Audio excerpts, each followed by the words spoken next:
حمد و ثنا مالک کائنات رب ذوالجلال جل جلالہ و تم برہانہ و اعلی شانہ کی اپنی محبتوں، عقیدتوں اور مسرتوں کا خراج بارگاہ رسالت امام نور مجسم شفیع معظم سرکار دو عالم امام الانبیاء حضرت محمد مصطفیٰ صلی اللہ تعالی علیہ وسلم کے دربار قربار میں ہدیہ درود و سلام پیش کرنے کے بعد، محترم حاضرین اکرام اور سامعین حضرات، میں نے ابھی سورہ بقرہ کی آیت نمبر 102 کا مختصر سا جزیہ پڑھا ہے۔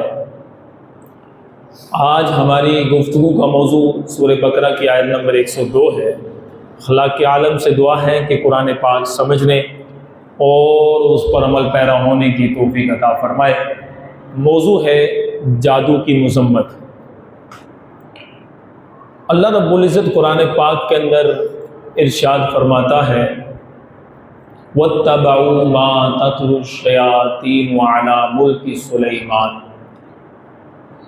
وَمَا كَفَرَ سُلَيْمَانُ وَلَكِنَّ الشَّيَاطِينَ كَفَرُوا يُعَلِّمُونَ النَّاسَ سِحْرًا۔ يُعَلِّمُونَ النَّاسَ سِحْرًا، یہاں سحر سے مراد جادو ہوتا ہے۔ اس آیت کا لفظی ترجمہ کرنے سے پہلے میں آپ کو شان نزول آیت مبارکہ کا بیان کرتا ہوں کہ یہ آیت حضرت سیدنا سلیمان علی نبینا علیہ الصلوۃ والسلام، جو اللہ تعالیٰ کے بڑے برگزیدہ نبی گزرے ہیں، رب پاک نے آپ کو بڑی بادشاہت سے نوازا تھا، بڑے اعلیٰ مقام سے نوازا تھا، بلکہ یوں کہیے کہ اللہ تعالیٰ نے حضرت سلیمان علی نبینا علیہ الصلوۃ والسلام کی بادشاہت کو چرند پرند، نباتات و جمادات، بلکہ آسمانوں اور بادلوں پر بھی آپ کی حکومت کو جاری فرمایا ہوا تھا۔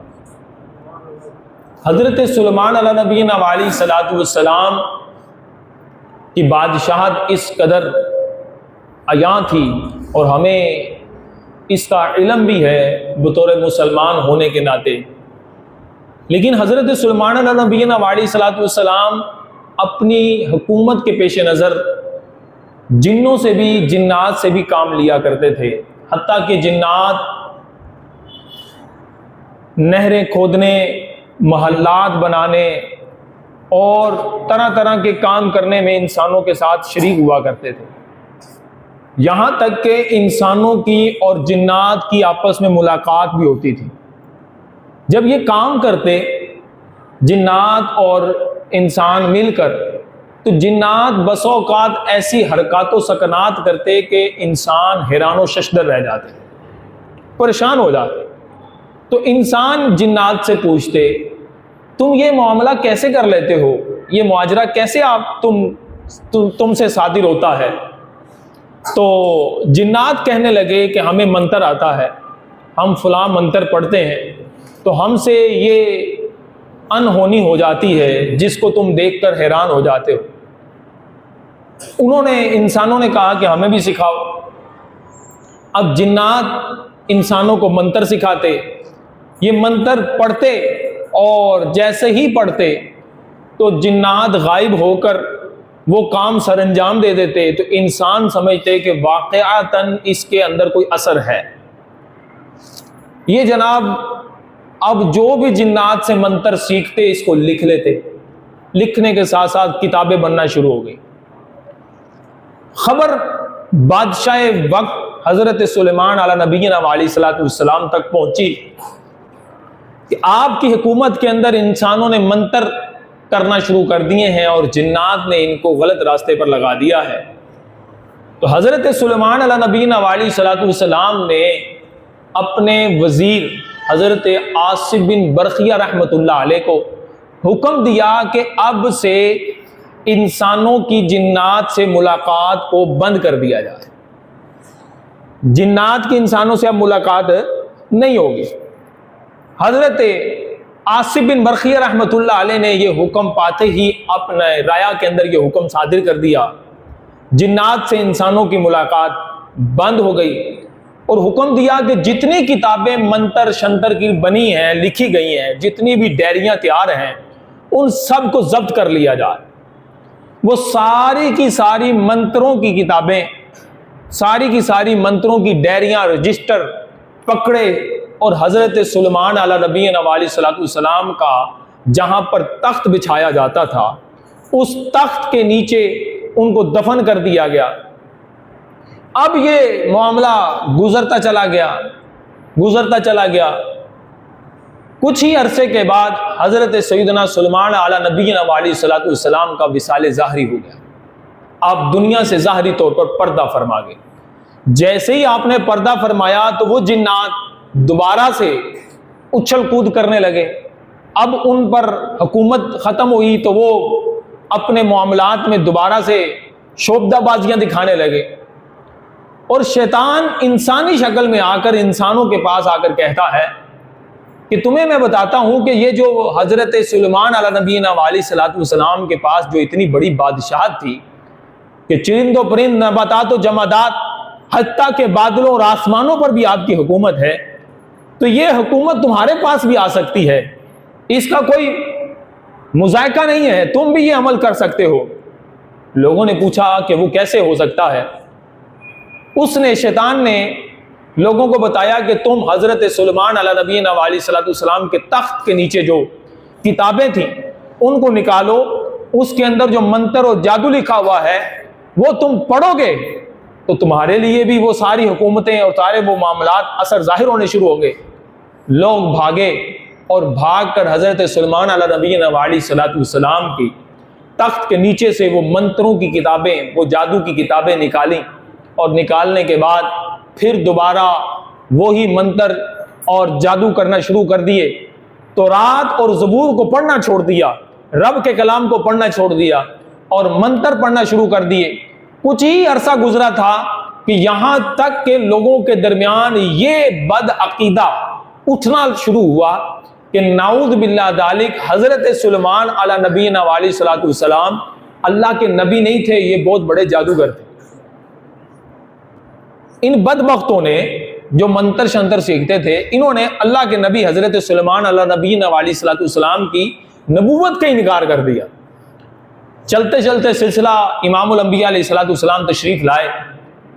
امام الانبیاء علیہ الصلوۃ والسلام تشریف لائے تو آپ کی تعلیمات اور آپ کے پر نازل ہونے والے قرآن پاک کی تصدیق سے یہ بات واضح ہوئی کہ حضرت سلیمان علیہ نبینا علیہ الصلوۃ والسلام حقیقتاً اللہ کے نبی ہیں، کوئی جادوگر نہیں۔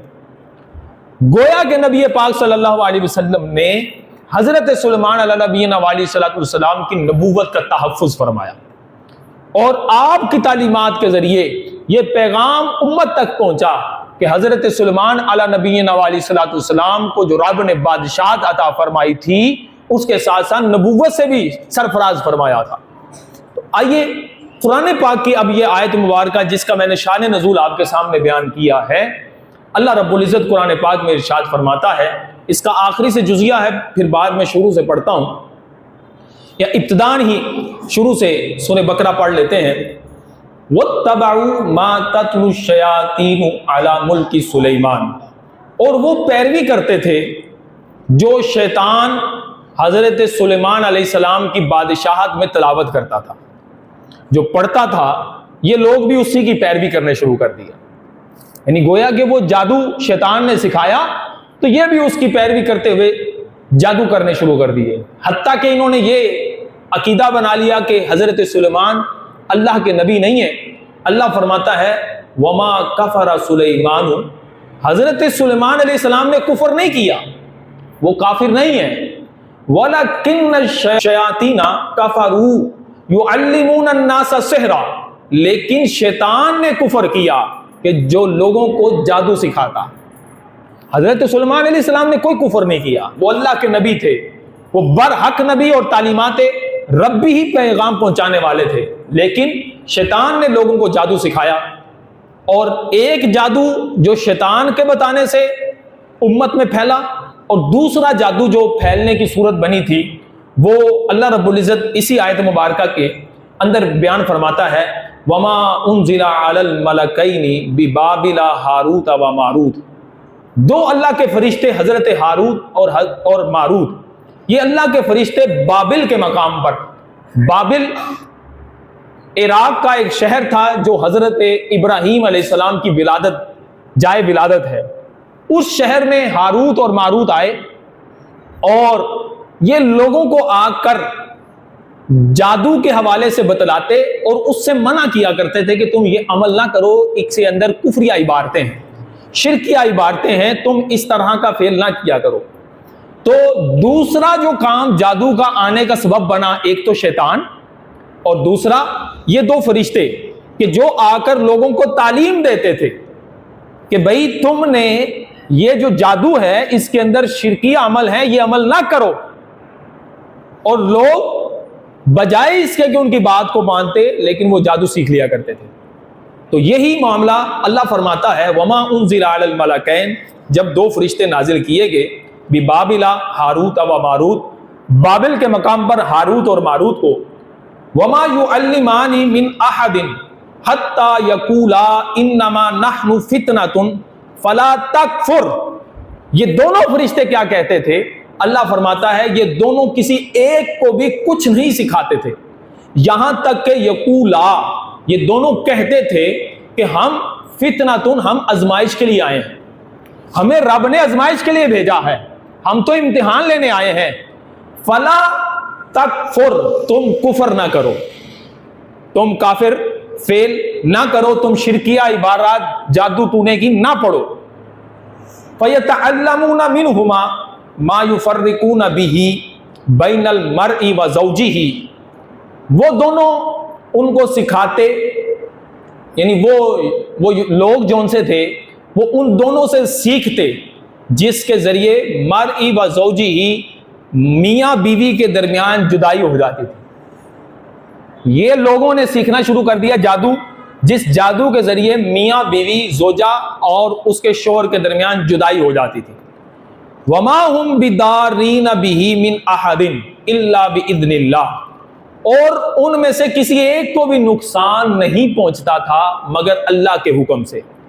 انسان کو جو بھی برا فعل بھی ہوتا ہے وہ بھی اس کا اثر بھی رب کے حکم سے ہی ہوتا ہے. مثلا چھری کا جو کاٹنا عمل ہے یہ بھی رب کے حکم سے ہی ہوتا ہے. تو وہ جو جادو کے اثرات بھی تھی وہ بھی رب کے حکم سے ہی ہوتے تھے، لیکن امتحان یہ تھا کہ اس جادو کے عمل کو نہ کیا جائے، بچا جائے. لیکن وہ لوگ بچنے کی بجائے اس کو سیکھتے اور سیکھنے کے بعد ان کا عمل یہ ہوتا کہ لوگوں کے اندر لڑائیاں کروا دیتے، آپس میں گھر برباد کر دیتے، لڑائیاں جھگڑے کروانے کا فعل کرتے. اللہ فرماتا ہے وَيَتَعَلَّمُونَ مَا يَضُرُّهُمْ، اور وہ جو سیکھتے ہیں اس سے ان کو نقصان پہنچتا ہے. یعنی یہ کوئی جادو سیکھنے سے بندہ کوئی فن خوانی بن جاتا یا کوئی مہارت نہیں حاصل کر لیتا. اللہ فرماتا ہے ما یضرہم، ان کو نقصان پہنچتا ہے، ولا ینفعہم، اور نہ ہی ان کو کوئی نفع ہوتا ہے، نہ کوئی نفع ہے اور الٹا نقصان پہنچ رہا ہے. وَلَقَدْ عَلِمُوا لَمِنَ اشْتَرَاهُ مَا لَهُ فِي الْآخِرَةِ مِنْ خَلَاقٍ، اور جو سیکھتے ہیں گویا کہ انہوں نے اپنا سودا کر دیا ہے ایسی چیز کے بارے میں کہ آخرت میں ان کا ایک ذرہ بھی حصہ نہیں ہے. اس حد تک وہ جادو سیکھنے کی وجہ سے آخرت کے سودے سے خالی ہاتھ ہو گئے.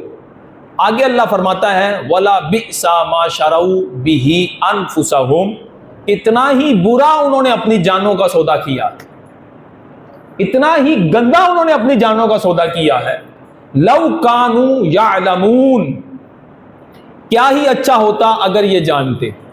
یہ ہے سورہ بقرہ کی آیت نمبر 102، جس کا میں نے لفظی ترجمہ مفہومی انداز سے آپ کو سمجھانے کی نیت سے کیا اور ساتھ میں شان نزول بھی بیان کر دیا. یہ تھی جادو کے معاملات. تو اس آیت مبارکہ سے اگر ہم غور کریں تو ہمیں دو چیزیں سیکھنے کا موقع ملے. وہ دو چیزیں کیا ہیں؟ ایک تو یہ پتہ چلا کہ ہر چیز ہی سیکھ لینی نہیں چاہیے. حضرت عیسیٰ علیہ نبینا علیہ الصلوۃ والسلام فرماتے ہیں دیکھو دنیا میں کتنے درخت ہیں، ہر درخت ہی پھل نہیں دیتا، لیکن جو پھل دیتے ہیں ہر پھل ہی میٹھا نہیں ہوتا. تو اسی طرح دنیا میں کتنے ہی علم ہیں، ہر علم فائدہ نہیں دیتا. تو ہمیں بھی جب علم حاصل کرنا ہے تو وہ علم حاصل کرنا ہے جو ہمیں فائدہ مند ہو. ایک عالم صاحب فرماتے ہیں کہ بندے کو فضول کا علم لینے کی بجائے فائدہ مند علم میں اپنا وقت صرف کرنا چاہیے، کیونکہ فضولیات بھی بندے کی جگہ کو گھیر لیتی ہے. مطلب اس کے دل میں جگہ بنا لے گی، دماغ میں جگہ بنا لے گی، تو فضولیات داخل ہو جائیں گی. اور آج ہمارا معاشرہ آپ کو پتا ہے فضولیات کو سیکھنے میں زیادہ وقت دیتا ہے. حال یہ ہے کہ جناب کہا جائے فائدہ مند علم حاصل کرو، لیکن بجائے اس کے کہ بندہ علم دین حاصل کرتا، فرض علوم سے آگاہی لیتا، قرآن کی تلاوت کے صحیح مخارج کے ادا کرنے کا علم سیکھتا، وہ اس طرف نہیں آتا. وہ آتا ہے تو سارا دن نیوز پیپر پڑھنے میں لگا دیتا، سارا دن نیوز سننے میں لگا دیتا، اور وہ ڈائجسٹ اور ناول جس کا کوئی فائدہ نہیں ہے وہ پڑھنے میں اپنا ٹائم صرف کر رہا ہوتا. فضولیات واقعات کو بیان کرتے ہوئے اپنا ٹائم ویسٹ کرنے میں لگے ہوتے. چوپال بنا کر گاؤں گوتوں میں اور بیٹھکوں کے اندر بیٹھ کر بجائے اس کے کہ ہم علم کی تکرار کریں، ایسے واقعات جن کا اصل نہ پڑا، کوئی اس کا سر پیر نہیں ہے، ان واقعات کی بنیاد پر ٹائم گھنٹوں گزار دیتے ہیں. اور ہمارا معاشرہ اس دانے پر زیادہ چلتا چلا جا رہا ہے. اور رہی صحیح کسر آج سوشل میڈیا نے نکال دی. سوشل میڈیا سے ہم علم کیا حاصل کریں؟ 10 20 30 سیکنڈ کی ریل سے گھنٹوں گزر جاتے ہیں، نہ علم حاصل کیا، کوئی فائدہ بھی نہیں ہوا، الٹا گناہ اپنے نامہ اعمال میں درج کر کے ہم اٹھ بیٹھ جائیں. یہ غور کریں کہ اس آیت مبارکہ سے پتہ چل رہا ہے کہ فائدہ مند علم حاصل کریں. جنہوں نے جادو کا علم حاصل کیا، منتر شنتر سیکھے، اپنا ٹائم ویسٹ کیا، الٹا اگر جادو کے عمل کے اندر کفریہ عبارتیں آ گئی وہ بندہ کافر ہو گیا. اور اگر وہ دو بندوں کے دو رشتہ داروں کے اندر لڑائی کروانے والا بن گیا، کتنا بڑا گناہ گار ہوگا. اور کروانے والا آج کل معاشرے میں ہو کیا رہا ہے؟ یہی تو ہے کہ جناب تھوڑی سی کسی سے انبن ہوئی، ان کے پاس چلے گئے جن کی دکانداری نہیں چلتی. وہ جادو منتر والا تو آپ کے سر میں ہی اپنی دکان چلا رہا ہے نا، اس کو کیا پتا، وہ جناب 4 باتیں آپ کو بتائے گا، وہ عموماً انسان کے حالات کے ساتھ ہو رہی ہوتی. ایسا ہی ہے جناب آپ کے ساتھ صبح سے یہ معاجرہ پیش آیا کہ آپ صبح بیدار ہوئے نا تو آپ کو دل افسردہ لگا، تو اٹھتے وقت کس کا دل افسردہ نہیں ہوتا؟ وہ یہ سوال کرے گا آپ کے گھر میں لڑائی جھگڑے رہتے ہیں، تو کبھی تو بندے کے گھر میں لڑائی جھگڑا جہاں 4 برتن ہوں گے بجے کو تو ذری. وہ جناب ہمیں یہ 4 باتیں بتا کر ہم کہنے بابا سب کچھ جانتا ہے، اس کو سارا کچھ اپنا دے کے آ جاتے. یہ کہاں کا ہمیں منع کیا جا رہا ہے کہ ایسی تعلیمات جو جادو ٹونے پر مشتمل ہو یہ جائز نہیں ہے. اس کا اثرات ضرور ہیں، انکار نہیں ہے، جادو ہوتا ہے. میرے نبی پاک صلی اللہ علیہ وسلم پر بھی یہودیوں نے کروا دیا تھا. اس کے توڑ کے لیے اللہ تعالیٰ نے سورہ فلق اور سورہ ناس کا نزول فرمایا تھا. توڑ ہے، روحانی توڑ ملتا ہے، لیکن ہم اپنے بارے میں غور کریں یار، ہم کیا کرتے ہیں؟ ہارون رشید کے دربار میں ایک شخص آیا اور آ کر کہتا ہے کہ حضور میں آپ کو کرتب دکھانا چاہتا ہوں. اب تماشبین کون سا علم ہوتا ہے؟ ہمارے بچوں کو کیا کس طرف لایا جا رہا ہے؟ اسکولوں کے اندر ڈانس کلب بنائے جا رہے ہیں. یہ کوئی علم فائدہ مند ہے؟ آپ بتائیں نا. کھیل کود کے میدانوں میں بچوں کو لگایا جا رہا ہے، یہ کوئی علم فائدہ دے گا؟ یہ کون سا علم جو ہم اپنے بچوں کو دے رہے ہیں؟ اب کیا ہوتا ہے، ڈانس کلبوں کو ہم بچوں کو سکھا رہے ہیں ڈانس سیکھے گا، وہ بڑا ہو کر ڈانس سیکھے گا تو اس کو پنجابی میں کیا کہتے ہیں؟ کنجری بنے گا. یہی الفاظ بولے جاتے تھے. آج کل ہم کہتے ہیں جناب پتہ نہیں وہ کیا بن رہے والا ہے، کیا اس کو سٹیٹس مل جائے گا. کوئی سٹیٹس نہیں ہے. جس علم کا فائدہ نہیں اس کو کیوں سیکھ رہے ہیں؟ قرآن منع کر رہا سری طور پر. ہارون رشید کے دربار میں ایک بندہ آیا، اس نے کہا میں کرتب دکھانا، ٹرک دکھانا چاہتا ہوں. آپ نے اجازت دے دی. ہارون رشید کے دربار میں اس نے ایک سوئی گاڑی اور دور سے جا کر لوگوں بھی دیکھ رہے تھے، دور سے جا کر اس نے دوسری سوئی کو پھینکا. وہ سوئی اڑتی ہوئی جو سوئی گاڑی ہوئی تھی اس کے جو سوراخ تھا اس کے اندر سے گزر گئی. لوگوں نے کہا بڑی بات ہے، بڑے حیران کی بات ہے، ایسا کرتب کر دکھایا کہ سوئی کے نوکے سے ہی سوئی گزار دی. ہارون رشید نے کہا کہ اس کو انعام بھی دیا جائے اور 10 کوڑے بھی مارے جائیں. لوگ حیران و ششدر رہ گئے کہ یہ کیا وجہ ہے کہ ایک تو اس کو انعام ملا جائے اس لیے کہ اس نے کرتب ایسا دکھایا ہے، تو کوڑے کیوں مارے جائیں؟ ہارون رشید نے بتایا کہ اصل میں کام تو اس نے بڑا انوکھا کیا ہے، انہونا ہے، عقل میں نہیں آتا، ٹھیک ہے، اس کرتب پر اس کو انعام مل رہا ہے، لیکن اس نے اپنا وقت کدھر صرف کر دیا، سارا ٹائم لگایا کدھر؟ اور آج ہم بھی کیا کرتے ہیں، جہاں پر 4 بندے تماشا دیکھ رہے ہیں ہم سارے ادھر اکٹھے ہو جائیں، ٹائم لگا کہاں رہے ہیں؟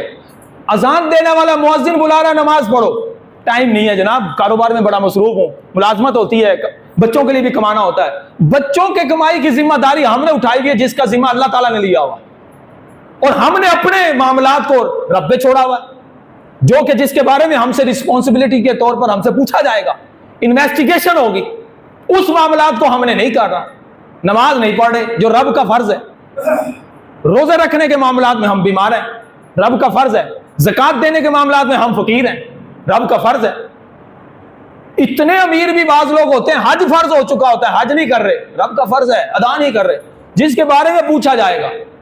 غور کریں کہ ہم کس علم کو حاصل کر رہے ہیں، اور جادو والا بندے کے بارے میں حدیث مبارکہ آیا الساحر ضربۃ بالسیف، ترمذی شریف کی روایت ہے کہ جادوگر جہاں نظر آئے اس کو تلوار سے قتل کر دو، لیکن اس کا یہ نہیں ہے کہ اب ہم ہی تلوار لے کر نکل پڑے اور جادوگروں کو مارنا شروع کر دیں، حکومت ہے، ادارے ہیں، وہ ان پر معاملات کریں گے، سزائیں دیں گے۔